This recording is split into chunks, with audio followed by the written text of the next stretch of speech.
l'ensemble de nos programmes en VOD déjà disponibles. Toute l'actualité sur notre site web www.tele50.cd. Retrouvez vos émissions, des rencontres et entretiens inédits sur YouTube Mwanamboka Congo. Télé 50 mis à votre disposition.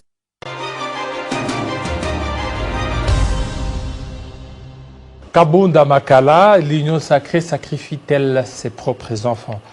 Monsieur Médard Kankolongo, bienvenue. Jean-David Kilolo, merci pour l'invitation. Kabunda Tombé est arrêté, François B a arrêté, Vital Kamerhe a aussi été arrêté. Donc ce sont des piliers là de l'union sacrée. Aujourd'hui, l'union sacrée est en train de sacrifier ses propres enfants. Donc moi, je ne veux pas tomber dans cette juridicisation de la vie politique, mais au contraire, on a voulu un état de droit. C'est pas chercher quelque chose et son contraire. Monsieur Kabound, je pense qu'il est à Makala, il a voulu venger le président de la République en causant des mensonges. Il se comporte en amateur politique. Je crois que quand on est... Mais il a des preuves, hein? Il a des bombes. Exactement. Nous pensons que... Moi ici, Médard Kankolongo, je ne viens pas ici dire que M. Kabound a menti nécessairement. Non.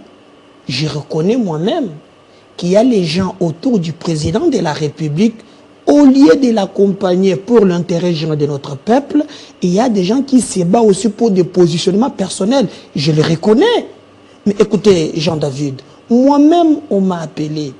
Il y a quelque chose qui se passe actuellement à Sakanya. À Sakanya. À Sakanya. Où on a octroyé nos frontières aux Chinois. Et les informations à ma possession, les Chinois vont construire la facture, on me parle de 109 000 $. Je te parle des millions. Et après, l'État va rembourser pas moins d'1 milliard de $. Et on cite les proches du président. Donc, c'est-à-dire, lorsque Kabound dit qu'il y a quelques individus, il ne ment pas. Mais là où Kabound pêche, il sera même jeu pour complice. Quand Kabound construisait des maisons blanches, quand Kabound avait vu, selon lui, des jets qui amenaient l'argent dans les paradis fiscaux, pourquoi à l'époque n'avait-il pas dénoncé? Il attend, selon ses informations de notre possession, qu'on leur ait ravi ses carrés miniers, que ses intérêts personnels aient touché, venir encore se moquer de notre peuple. C'est inadmissible. Est-ce que vous pensez qu'au jour d'aujourd'hui, tout ce que Kabound a dit, vous ne connaissez pas Kabound? Kabound, c'était un menteur né. Menteur né. Oui. Mais aujourd'hui, vous commencez à parler de menteur né lorsqu'il est en disgrâce, alors que lorsqu'il est en bonne relation, vous les déifiez. C'est là, moi je n'ai jamais déifié, je ne défie jamais la personne. Mon combat, on a créé le Congo en avant pour nous battre autour de l'essentiel. Vous me recevez sur ces plateaux, Jean-David de Télé 50. Chaque fois que je viens, j'accompagne le président pour construire le Congo. Mais quand ça ne marche pas, je condamne. Ce n'est pas sur ces plateaux que je t'avais dit que par exemple pour la ville de Kinshasa, on détourne l'argent. C'est pas ce que je dénonce aujourd'hui, ce qui se fait à Sakanya. Il ne faut pas attendre que lorsque ces intérêts sont touchés, que vous venez nous donner des leçons. C'est inadmissible. Et moi, je pense, comme M. Kabound est devant la justice, je pense qu'il détient de preuves, comme vous venez de le dire, et vous affirmez, c'est à la justice de trancher. Et moi, je dis, nous devons, au jour d'aujourd'hui, éviter cette politique de l'Autriche.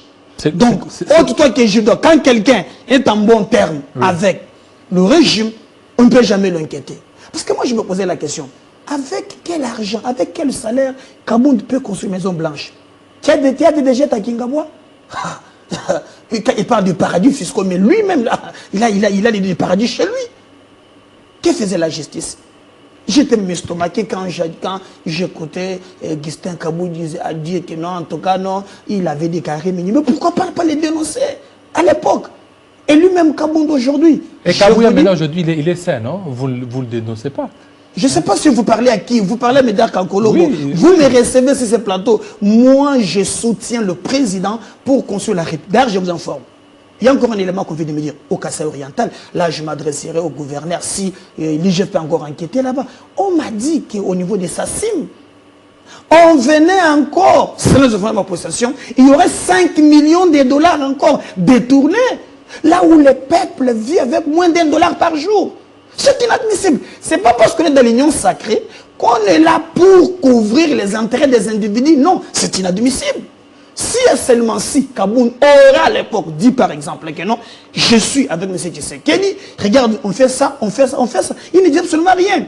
Au contraire, il a profité. Quand Kaboun dit par exemple qu'il y a des incompétents, mais l'architecte de la jouissance et des incompétents, c'est M. Kaboun. Donc, je demanderai à votre peuple de ne pas prêter attention à ce monsieur qui, du reste, a utilisé ses propres moyens en utilisant des maquiller les choses, mais il sait ce qu'il dit. Voilà, il sait ce qu'il dit.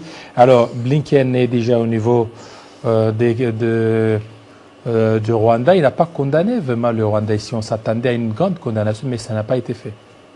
Moi, d'ailleurs, vous avez vu dernièrement, notre peuple était debout. Et au niveau de Goma, qui s'engage partout. Et d'ailleurs, nous devons être solidaires à l'interne. Ni les États-Unis, ni la France, ni personne. Vous avez vu Bati le Kebodi dernièrement qui est non, il demandait à la jeunesse de s'enrôler au sein de notre armée pour défendre l'intégrité territoriale de notre pays. Les États-Unis, vous savez, l'État n'a pas d'amis ni d'ennemis. L'État n'a que des intérêts. Pour protéger. Pour protéger. Alors vous avez vu maintenant les gens diaboliser quelqu'un. Non, pourquoi il a dit, pourquoi il a fait ça, jusqu'à ne pas comprendre que notre pays, nous subissons un appel complet de la communauté internationale. Il est grand temps pour nous de ne pas compter ni sur les États-Unis, ni sur la France, ni sur n'importe quel pays. Nous devons compter sur l'appui total de notre peuple. Nous allons dans le président de la République pour combattre le M23 et nous en avons la possibilité d'arriver jusqu'au bout. Merci beaucoup. Alors, pendant ces quelques minutes qui nous restent, nous allons terminer avec M. Rodrigue Mwamba pour parler de la